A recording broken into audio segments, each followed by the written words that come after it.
The massive space station called Nexus Prime floated in the darkness between three star systems. Ships of all sizes came and went like metal insects around a bright flower. Inside the station, thousands of beings from different worlds walked through wide corridors filled with shops, restaurants, and trading posts. Zira pressed herself against the cold metal wall as a group of tall, bird-like Krex merchants walked past.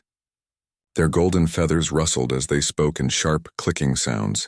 One of them looked down at her with bright orange eyes, made a disgusted noise, and quickly looked away.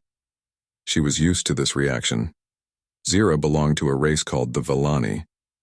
Most of her people had smooth, light blue skin that looked like polished stone. Their faces had neat geometric patterns that showed which family group they came from.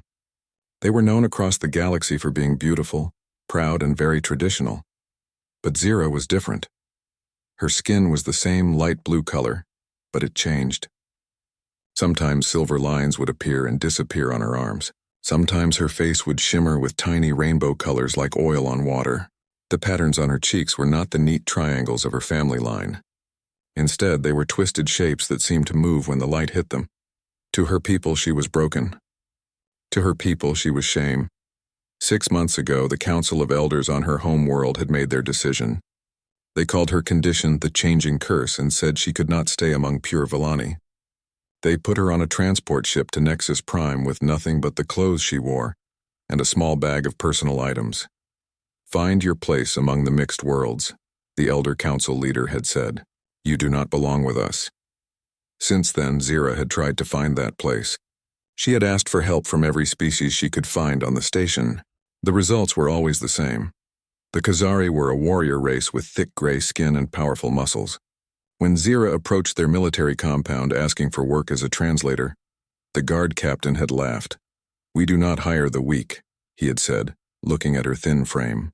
"Villani are soft people who only know art and philosophy. We need soldiers, not pretty decorations." When she explained that she was different from other Villani, that she had been cast out and needed to work to survive, his expression became disgusted. "You are not even good enough for your own soft people? Then you are worthless to us." The Thymen were a logical race that looked like tall, thin gray beings with large black eyes. They ran most of the business. Operations on Nexus Prime. Zira thought they might appreciate her quick mind and her ability to understand different languages. The Thymen business administrator had listened to her request for employment while making notes on a glowing data pad. When she finished speaking, he calculated for exactly 37 seconds. "Your estimated productivity value is negative," he announced. "Hiring you would cost more resources than you could generate." "This is illogical." "Request denied." "But I can learn," Zira had said. "I can work hard." "Emotional appeals are irrelevant," the administrator replied. "Logic indicates you are an inefficient investment." Even other Villani rejected her. 3 different Villani trading ships had docked at Nexus Prime in the past 6 months. Each time, Zira had approached them, hoping to find passage home or at least temporary work. The first captain had been kind but firm. "I am sorry, child, but you cannot board this ship." The crew would be uncomfortable. "Your condition might be contagious." The second captain had been angry. "How dare you approach me? Do you not understand that your presence brings dishonor to all Villani? Go away before someone sees us talking." The third captain had simply ordered his security crew to escort her away from his ship without saying a single word to her. Now Zira spent her days in the lower levels of the station, in the areas where the air recycling systems hummed loudly and the lights were dim. This was where the station kept its waste processing centers, cargo storage areas, and maintenance tunnels. Most species avoided these levels unless they worked there. She had found a small alcove behind some broken shipping containers where she could sleep without being discovered by station security. Every few days she would venture up to the main levels to look for food scraps or small items that people had dropped. She had become very good at being invisible. On this particular day, Zira was searching through a garbage disposal unit near the main docking bay. She moved carefully and quietly, knowing that being caught would mean trouble with security. Her stomach hurt from hunger. She had not eaten in 2 days. The disposal unit contained mostly packaging materials and broken equipment, but she found half of a nutrition bar that someone had thrown away. It was still wrapped in protective foil. She carefully cleaned it with a cloth and put it in her small bag to save for later. "Hey, you there?" Zira froze. Someone had seen her. She slowly turned around, expecting to face an angry security guard or a station worker who would report her. Instead, she saw a human. Humans were one of the newer species in the galactic community. Most aliens considered them strange because they were very emotional and often made decisions that seemed illogical. They were also known for being unpredictable and sometimes dangerous in combat. This human was a man with dark hair and brown eyes. He wore the simple gray uniform of a cargo pilot. His expression was not angry or disgusted. Instead, he looked curious and concerned. "Are you looking for food?" he asked in clear, simple galactic standard. Zira nodded slowly, ready to run if he showed any sign of aggression.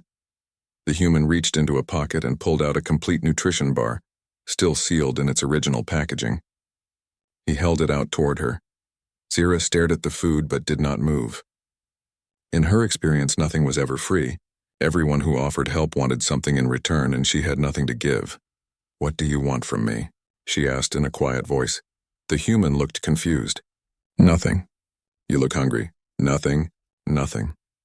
He placed the nutrition bar on top of a nearby cargo container and took several steps back. "My name is Marcus. I fly cargo runs between here and the outer colonies." Zira watched him carefully. Marcus did not move toward her. He did not demand that she come closer. He simply waited. After a full minute, she quickly grabbed the nutrition bar and stepped back to what she considered a safe distance. "Thank you," she whispered. Marcus smiled. It was not the cruel smile she had seen from other species when they thought her situation was amusing. It was gentle and real. "You are welcome. I have to go check on my ship now, but I will probably be here for a few more days." He walked away without looking back. Zira stood there holding the nutrition bar, trying to understand what had just happened. No one had given her food without wanting something for 6 months. No one had smiled at her with kindness since she left her homeworld. She carefully opened the nutrition bar and ate exactly 1/4 of it, saving the rest for later. It was the best thing she had tasted in weeks. The next day, Zira returned to the same area near the docking bay. She told herself it was because the garbage disposal units in this section were better. But deep down, she knew she was hoping to see the human again. Marcus was there, working on the outside of a mid-sized cargo ship. The ship was old but well-maintained. Its hull was painted white with blue trim, and the name Dawn Runner was written on the side in several different languages. Zira watched from behind a support pillar as Marcus checked various systems on his ship. He moved with confidence and skill, but he also moved with care. She could see that he treated his ship like something precious. When Marcus took a break to drink from a water container, he noticed her watching. "Hello again," he called out. "How was the food yesterday?" "Good," Zira replied, still keeping her distance. "Thank you." Marcus nodded and went back to work. He did not try to start a longer conversation or ask her personal questions. This made Zira feel more comfortable. An hour later, when Marcus finished his work, he once again left a nutrition bar on the cargo container before walking away. This pattern continued for the next 5 days. Marcus would work on his ship, Zira would watch from a distance, and he would leave food for her when he was done. Sometimes it was nutrition bars. Sometimes it was fruit from the station's hydroponic gardens. Once it was a container of hot soup that was still warm when she found it. Marcus never asked for payment. He never asked for her name or her story. He never tried to touch her or get too close. He simply provided food and left her alone. On the 6th day, Zira was watching Marcus work when she noticed he was having trouble with a power coupling that connected to his ship's main engine. The coupling was sparking and making unusual sounds. Without thinking, Zira stepped out from behind her pillar. "The energy flow is wrong," she said. Marcus looked up, surprised to hear her speak without being spoken to first. "What do you mean?" he asked. Zira hesitated. She had spent so long being invisible that speaking felt strange, but she could see the problem clearly, and something about Marcus made her want to help him. "The energy flow through that coupling is unstable," she explained. "The pattern is wrong. It will fail soon." Marcus looked at the coupling, then back at Zira. "Can you see energy patterns?" Zira nodded. "All Villani can see energy to some degree, but I can see more than most because of my condition." This was true. The same genetic differences that made her skin change colors also made her much more sensitive to energy fields and electrical currents. She could see problems with ship systems that most technicians would miss. Marcus studied the coupling again. If you are right, this could be dangerous. The whole power grid could overload. Yes, Zira agreed. The failure will happen in approximately 6 hours. Marcus made a decision. Would you help me fix it? I will pay you for your work. Zira stared at him. No one had offered her paid work since she arrived at Nexus Prime. You would trust me to work on your ship? You saw a problem that I missed, Marcus said simply. That means you know what you're talking about. For the next 3 hours, Zira helped Marcus repair and replace several components in his ship's power system. Her ability to see energy patterns made the work much easier. She could guide Marcus to exactly the right connections and warn him when power levels were becoming dangerous. Marcus was a good worker and a quick learner. He listened to her suggestions and followed her instructions without questioning her expertise. When they finished, the ship's power system was running better than it had in months. How much do I owe you? Marcus asked. Zira had never been paid for work before. She had no idea what to charge. I do not know, she admitted. Marcus reached into his pocket and pulled out more money than Zira had seen since arriving at the station. This should cover it, he said, handing her the credits, plus a bonus for probably saving my life. Zira took the money with shaking hands. Thank you, Marcus replied. I have to leave tomorrow morning for a cargo run to the Kepler system. It will take about 2 weeks. But when I come back, would you be interested in more work? Yes, Zira said immediately. Marcus smiled. Good. I will look for you when I return. That night, Zira used some of her new credits to buy real food from a station restaurant. She ate slowly, savoring every bite. For the first time in months, she felt something that might have been hope. But hope was dangerous. She had learned that lesson too many times. 2 days after Marcus left, station security announced new regulations. All unregistered aliens found in the lower levels would be arrested and deported to prison colonies in the outer rim. The announcement played on speakers throughout the station every few hours. Zira knew what this meant. The prison colonies were places where the galaxy sent criminals and people that no one wanted. They were harsh worlds where most people died within a few years. For someone like her, already rejected by her own people, it would be a death sentence. She had perhaps a week before security began their sweeps of the lower levels. After that, she would need to find somewhere else to hide or find someone willing to help her. But who would help someone that even their own people had rejected? As Zira sat in her small hiding place, listening to the security announcement echo through the station corridors, she thought about Marcus. He had been kind to her, but he was gone now. Even if he returned, would he really risk his own safety to help someone like her? Most species in the galaxy valued logic and self-preservation above all else. Helping her would not be logical. It would only bring trouble. But Marcus was human, and humans were known for being illogical. Maybe that would be enough. 14 days passed like years for Zira. Every morning, she woke up expecting to hear the heavy boots of station security coming down the maintenance corridors. Every evening, she counted the hours until Marcus might return. The security sweeps had already begun in the outer sections of the lower levels. Zira could hear the guards checking storage areas and abandoned spaces. They moved methodically, section by section, getting closer to her hiding place each day. She had moved 3 times in the past week, always staying one step ahead of the search teams. Her small bag of belongings had become even smaller as she threw away everything except the most essential items. She needed to travel light and fast. On the 15th day, Zira heard the sound she had been waiting for.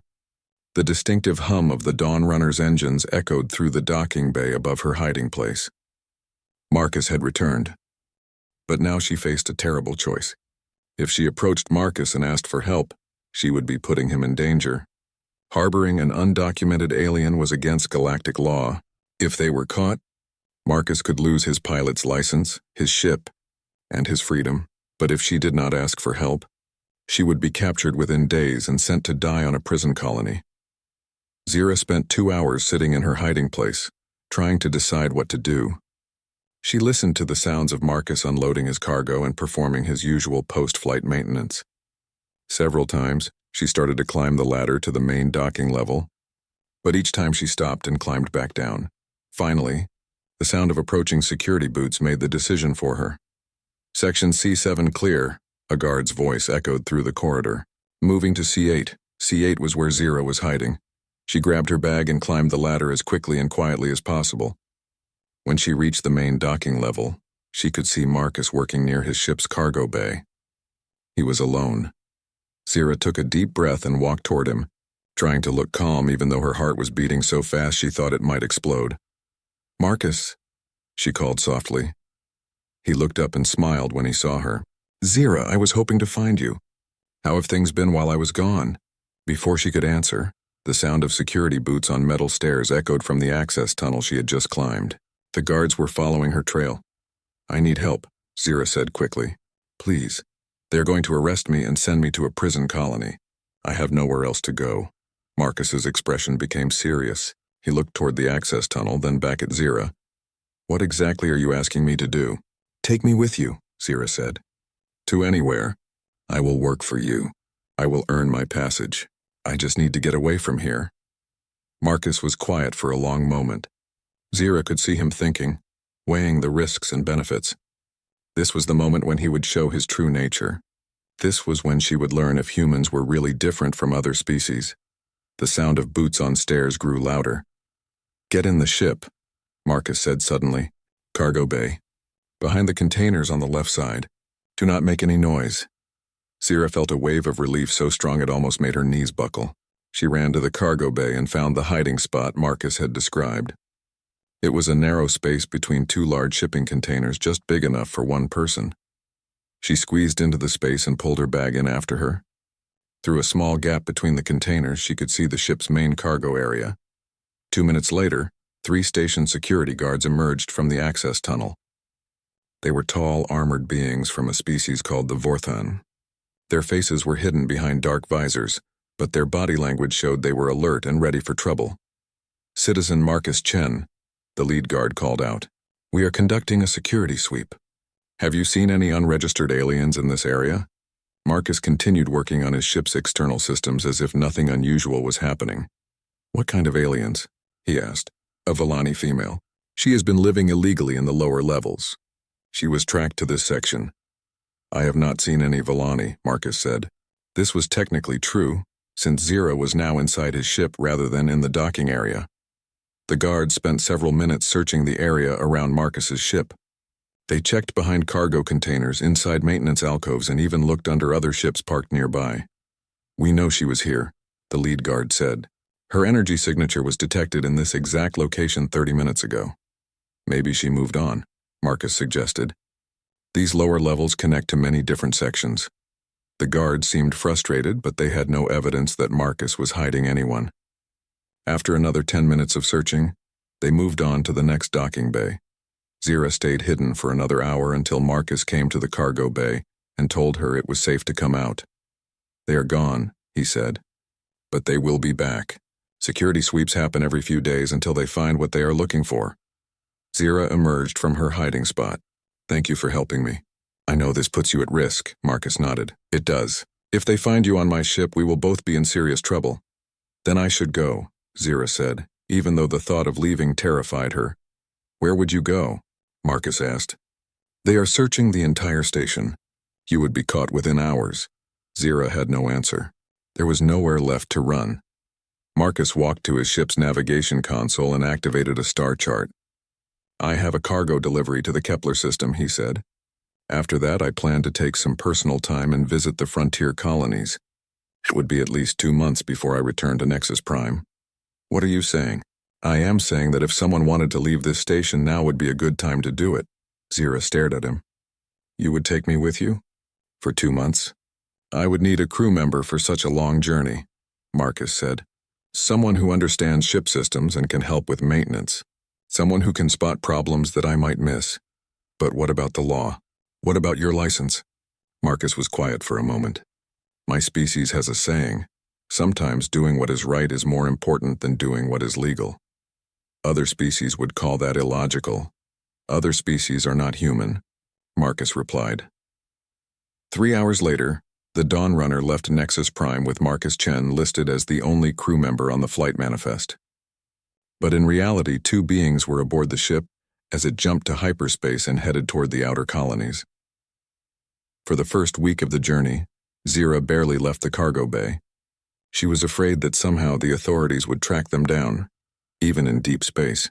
She slept on a small cot that Marcus had set up for her between the cargo containers, and she ate meals that he brought to her from the ship's main galley. But gradually, as the days passed and no pursuit ships appeared on their sensors, Zira began to relax. Marcus encouraged her to explore the ship and learn about its systems. The Dawn Runner was a beautiful vessel. It was older than most cargo ships, but Marcus had maintained it perfectly. Every system was clean and efficient. The ship had a main bridge, a small galley and common area, 2 crew quarters and a large cargo bay. It also had a workshop where Marcus performed repairs and maintenance. Zira was amazed by the technology. Human ships were different from the vessels built by other species. Where Villani ships focused on artistic beauty and Thaimon ships emphasized logical efficiency, human ships seemed designed for comfort and reliability. They were built for long journeys and difficult conditions.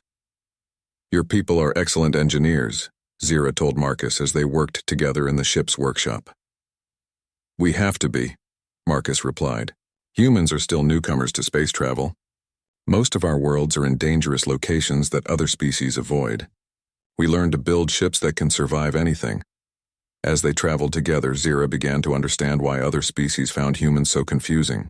Marcus made decisions based on intuition and emotion as much as logic. When they encountered a damaged transport ship, Marcus immediately offered to help with repairs, even though it would cost him time and resources. The logical choice would be to report their location to the nearest space patrol and continue on our way, Zira pointed out. "Maybe," Marcus said, "but they need help now, not in 6 hours when a patrol ship arrives." They spent a full day helping the damaged transport repair its engines. The ship's crew was a family of Altarian refugees fleeing from a war zone. They had children aboard, and their food supplies were running low. Marcus gave them emergency rations and spare parts for their ship.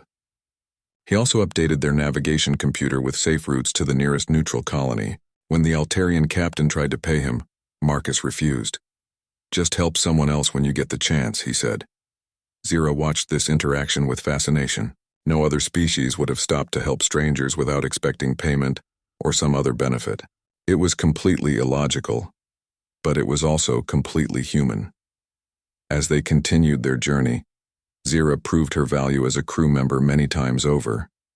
Her ability to see energy patterns made her incredibly useful for ship maintenance. She could detect power fluctuations, failing components, and system inefficiencies that would normally require expensive diagnostic equipment to find. "This coupling will fail in approximately 48 hours, she told Marcus during a routine maintenance check. Marcus ran a standard diagnostic on the coupling. The computer said it was functioning normally. "Are you certain?" he asked. "Yes, I can see the energy flow degrading. It is very subtle, but it is there." Marcus decided to trust her judgment. He replaced the coupling before it could fail. 2 days later, they encountered a ship that had suffered a catastrophic power failure due to a coupling identical to the one Zira had identified as defective. "How did you know?" Marcus asked. "The energy patterns are like music," Zira explained. "When something is wrong, the music sounds different. Most people cannot hear it, but I can." This ability proved valuable again and again.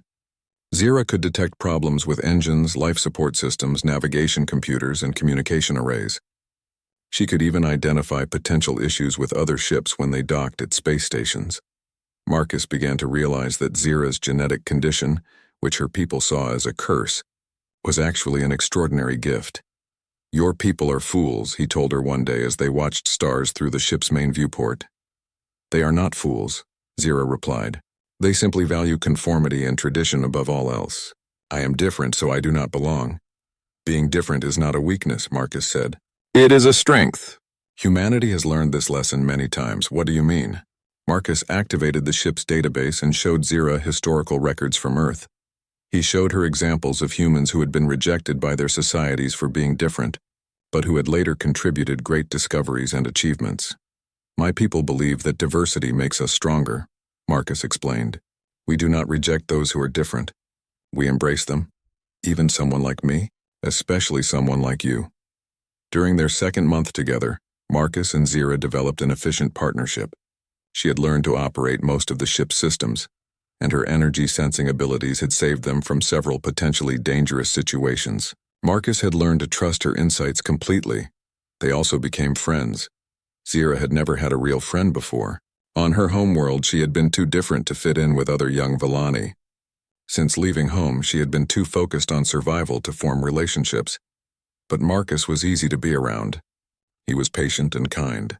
He never made her feel ashamed of her condition or her past. He treated her as an equal partner rather than a burden he was carrying. One evening, as they sat in the ship's galley sharing a meal, Marcus asked about her plans for the future. "I do not have plans," Zira admitted. "I have only tried to survive each day." "You could come back to Earth with me," Marcus suggested. "My government has programs to help refugee aliens find new homes. You could start a real life there." Zira considered this possibility. "Would your people accept someone like me?" Some would not," Marcus said honestly.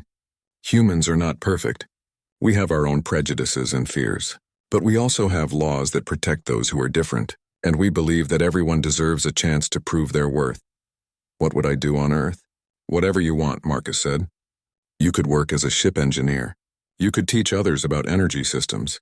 You could start your own business. The choice would be yours." For the first time since leaving her homeworld, Zira began to think about a future that extended beyond simple survival. "I would like to see Earth," she said. 2 weeks later, word of their partnership had spread through the space trading community. Other cargo pilots began requesting Marcus and Zira for difficult repair jobs and system diagnostics. Their reputation grew quickly. "The human and his Villani partner can fix anything," other pilots said. "They saved my ship when no one else could help." Station administrators began offering them premium docking fees and priority service. Ship captains would wait days for the chance to have Zira examine their vessels. Marcus realized that they had accidentally created something new, the first successful human-alien engineering partnership in the frontier regions. "We are becoming famous," he told Zira as they reviewed their growing list of job offers. "Is that good or bad?" "That depends on how you look at it," Marcus said. "Fame brings opportunities, but it also brings attention. Some people will not like what we represent." "What do we represent?" Marcus smiled. "Hope. We represent the idea that beings from different worlds can work together as equals. That cooperation is stronger than prejudice. That everyone has value regardless of where they come from or what they look like." As their 2-month journey neared its end, Zira faced another difficult decision. She could return to Nexus Prime with Marcus and hope that the security situation had improved. She could travel to Earth and try to build a new life among humans, or she could strike out on her own, using her new skills and reputation to make her way in the galaxy. "What would you choose?" she asked Marcus. "I would choose the path that makes me happy," he replied. "But I cannot make that choice for you." Zira thought about happiness. For most of her life, she had not believed it was possible for someone like her. But these past 2 months had shown her something different. Working alongside Marcus, using her abilities to help others, being treated as a valuable partner rather than a burden, she had discovered what happiness felt like. "I want to continue working with you," she said. "If you will have me as a permanent partner." Marcus's face lit up with a genuine smile. "I was hoping you would say that." They spent the rest of their journey planning their future together. They would return to Nexus Prime long enough to register Zira as an official crew member of the Dawn Runner. Marcus's reputation and their proven partnership would help smooth the legal process. After that, they would travel the frontier colonies as an independent engineering team. They would help ships in distress, perform complex repairs, and continue building their reputation throughout the galaxy. But most importantly, they would prove that the galaxy's rejected and unwanted could find new homes and new purposes when they were given a chance. As the Dawn Runner emerged from hyperspace near Nexus Prime, Zira looked at the massive space station where her desperate journey had begun. She was no longer the frightened, rejected outcast who had begged for scraps in the lower levels. She was an engineer, a partner, and a friend. She had found her place in the galaxy, not by changing who she was, but by finding someone who valued her for exactly who she was. And Marcus had shown her that humans possessed something that other species often lacked: the wisdom to see strength in difference, the courage to help those in need, and the stubborn refusal to give up on anyone. The galaxy was a vast place filled with countless species, but Zira had learned that sometimes it only takes one person to change everything. Sometimes it only takes one human to prove that everyone deserves a home.